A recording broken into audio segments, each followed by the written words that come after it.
மச்ச அவதாரத்தை ரொம்ப தெளிவாக விளக்கக்கூடிய இந்த சிற்பத்தில் இங்கே காட்டப்பட்டிருக்க இந்த முனிவர் தான் சத்தியவிரதன் அப்படின்னு அழைக்கக்கூடிய ராஜ ரிஷியாக இருந்தார். இவருடைய வால் பகுதியில் மண்டியிட்ட நிலைமையில் இருக்கக்கூடியவர் தான் சோமுகாசுரன் அப்படின்னு சொல்லுவாங்க. இதில் விஷ்ணு 4 கரங்களோட பாதி தேவ உடலாகவும் மீதி பாதி மீன் உருவத்திலையும் காணப்படுவார்.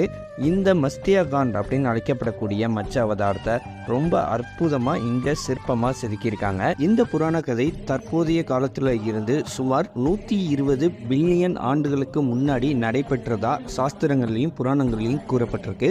அதாவது 7வது மண் வந்திரனின் 28வது சதுர்யுகத்தின் அப்படின்னு சொல்லியிருக்காங்க. இதை ஆக்சுவலாக கால்குலேட் பண்ணோம் அப்படின்னா 120 மில்லியன் ஆண்டுகளுக்கு முன்னாடி நடைபெற்றதா நம்ம சொல்லலாம். இந்த தொன்மையான வரலாற்றை பற்றி உங்களுடைய கருத்துக்களை கண்டிப்பாக கமெண்ட்ல தெரியப்படுத்துங்க. இன்னும் நிறைய சிற்பங்கள் இருக்கு, அதை பற்றி அடுத்தடுத்து பார்ப்போம்.